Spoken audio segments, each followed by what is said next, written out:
और बच्चों, कक्षा 11 वाणिज्य के विद्यार्थियों, जिन जिन लोगों ने Nehru century higher secondary school में कक्षा 11 में कॉमर्स लेने की इच्छा जाहिर की है, तो वीडियो अब आपके रिजल्ट के बाद क्या है, क्लासेस चालू हो गई अभी एक दिन। वही इसमें क्या है, वही खाता जो है अकाउंटेंसी जिसे कहते हैं, वो थोड़ा कठिन विषय है। तो क्या है, कुछ किताबें आप अपने पुराने साथियों से, बड़े लोगों से कलेक्ट करिए जो कक्षा 12 में गए। नई किताबें बाजार में आई नहीं, जो मिल रही हैं वो पुराने एडिशन की हैं। नए एडिशन की किताब अभी मार्केट में नहीं आई, क्योंकि लॉकडाउन के कारण प्रेस वगैरह बंद रहे होंगे, प्रकाशन के काम थोड़ा बंद है। तो जो अभी बताया जा रहा है वीडियो के द्वारा, अब आपकी जो अगस्त से रिकॉर्डिंग आएगी वो तीनों विषय की रहेगी। और कॉमर्स सरल विषय नहीं है बेटा, विषय आपको बताए गए थे 5 विषय रहते हैं। हिंदी अंग्रेजी तो रहता है, जो कि कक्षा 11 के सभी विद्यार्थी पढ़ेंगे, लेकिन कॉमर्स में 3 विषय बताए गए हैं, सब बताने की जरूरत नहीं है। आपको वही खाते में बताया गया था कि पूरे व्यवसाय जगत में व्यापारी बनाता है वही खाता, और लोग भी बनाते हैं, लेकिन अपने अभी जो अध्ययन जो टॉपिक चल रहा है उसमें व्यापारी वही खाता बनाता है। तो उसके लिए क्या है, एंट्रियां होती हैं, एंट्रियों के बाद और कार्रवाई होती है, एक सर्किल होती है जो कि आपको बताई गई थी।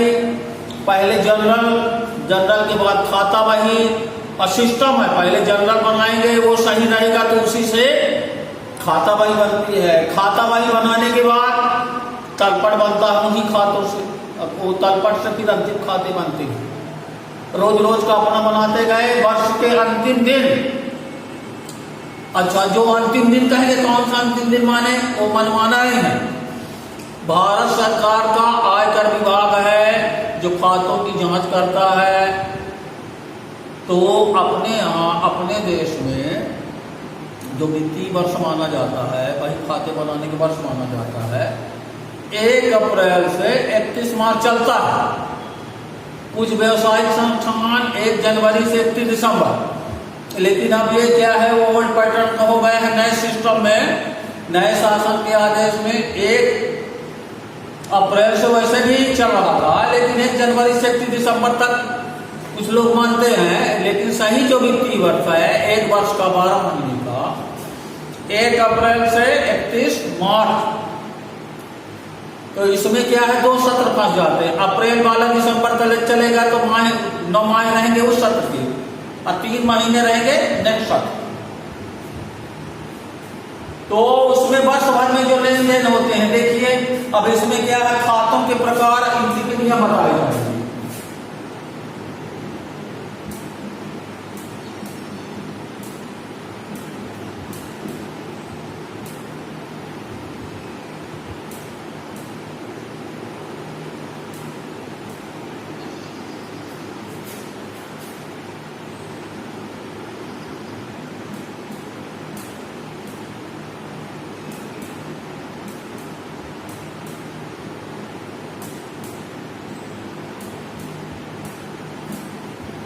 खातों के प्रकार या तथा डेबिट के नियम, या डेबिट को नाम कहते हैं, डेबिट को नाम, और क्रेडिट को क्या कहते हैं, जमा। डेबिट को नाम, क्रेडिट को जमा कहते हैं। ये एंट्रियों में डेबिट किया जाता है, क्रेडिट किया जाता है। कैसे किए जाते हैं, खाते कितने प्रकार के होते हैं, तो आपको एक दिन बताए थे अभी लास्ट वीडियो में। ये अकाउंट का तीसरा वीडियो बन रहा है। इसके पहले जो थ्योरी है, तो थ्योरी अभी वीडियो के माध्यम से समझ में ना आएगी, ये जब क्लास लगेगी तब उसकी थ्योरी बताई जाएगी। पहले आप ये गहराई पूछिए थोड़ा। ये आपको बताया गया था, कोई भी व्यापारी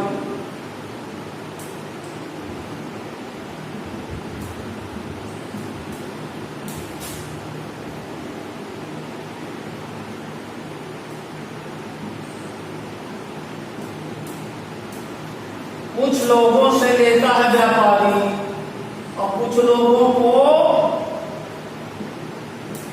देता है। पहले लेगा माने लेता है, माने क्या किया पहले क्रय किया, आपने क्या किया दिया माने विक्रय किया, कर्जा न हो देता, क्रय करेगा फिर विक्रय करेगा। ये पहला यहां से शुरुआत।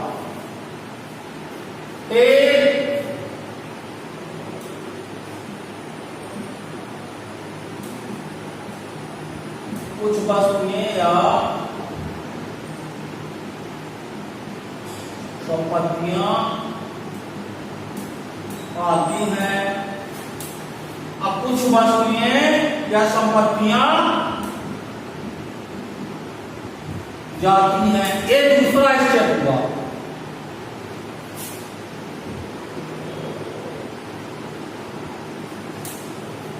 चार हो गए, 1 2 3 4।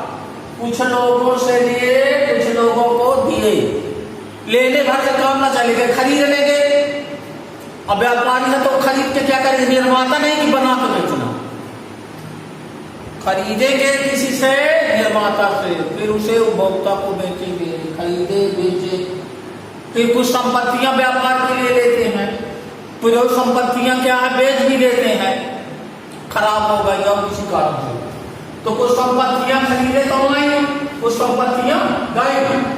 और संपत्तियों का मतलब क्या है, जो व्यापार में संपत्ति, भूमि भवन मशीनरी फर्नीचर, ये संपत्ति कहलाती है, आती है और जाती है, बेच भी देती है। तीसरा स्टेप है कुछ व्यय खर्चे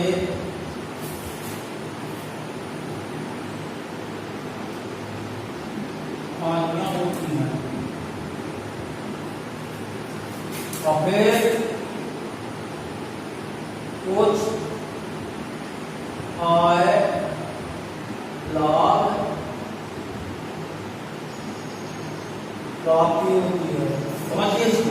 ये तीसरा स्टेप है। दो भागों में बांटे। इन्हीं के आधार पर आपके खाते बन जाएंगे। लोगों से संपर्क होगा, लोगों से लेंगे, लोगों को देखो उनका कुछ नाम होगा, वो संस्था का नाम होगा। तो ऐसी दशा में अब यहाँ से खातों का बंटवारा हो जाएगा। पहले स्टेप में जो खाता बनेगा, लोगों से लेना देना होगा, व्यक्तियों से लेना देना होगा, तो बन जाएगा व्यक्तिगत खाता।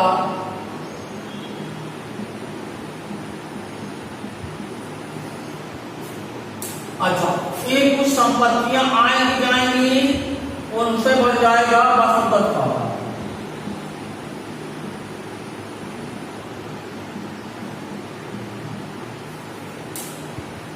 फिर तीसरे स्टेप में जो व्यय रहेंगे और आय रहेगी, उनको कैसे उनको बन जाएगा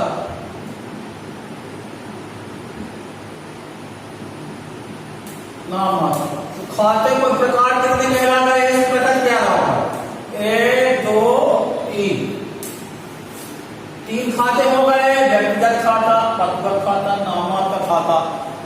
अब कहेंगे कैसे जानेंगे व्यक्तिगत खाता क्या है, नियमावली बाद में बताई जाएगी।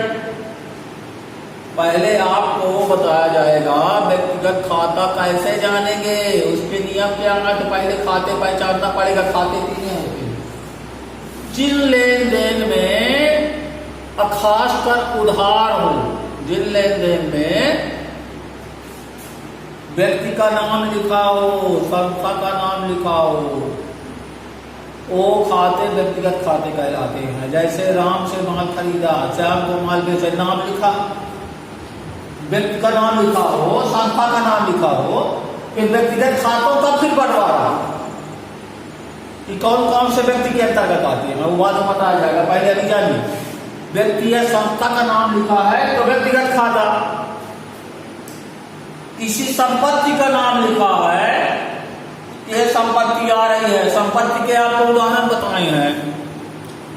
व्यापार में विभिन्न प्रकार की संपत्तियों का प्रयोग होता है, जैसे भूमि भवन मशीनरी, फर्नीचर, फिटिंग, टूल्स, ये सब लगते हैं।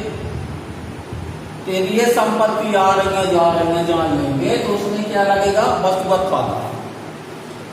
और नाममात्र खाता कैसे पहचानेंगे, क्या है, कैसे नाममात्र खाता में कौन सा ट्रांजैक्शन आएगा, कौन सा लेन देन आएगा। यदि व्यय हो रहे हैं, बहुत से व्यय होते हैं व्यापार में, वेतन दे रहे हैं, किराया दे रहे हैं, बिजली का बिल दे रहे हैं, टेलीफोन दे रहे हैं, अखबार का दे रहे हैं, विज्ञापन दे रहे हैं, मजदूरी दे रहे हैं, आदि पेंशन शुल्क दे रहे हैं, बहुत से व्यय होते हैं। तो वैसे जान जाएंगे ये नाममात्र खाता है। अच्छा, कुछ आय भी होती हैं, संपत्तियों के बेचने से आय, किराया मिल रहा है, ब्याज मिल रही है, भत्ता मिल रहा है, कमीशन मिल रहा है, तो आय जान जाएंगे कि ये क्या है, आय है। अब वही यदि मिल रहा है तो आय, अब वही चीजें खर्च कर रहे हैं तो व्यय।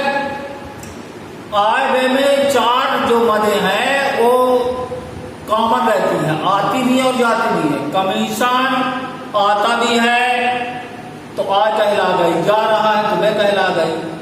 किराया आता भी है, किराया जाता भी है। भत्ता आता मिलता भी है, देना भी पड़ता है, ब्याज।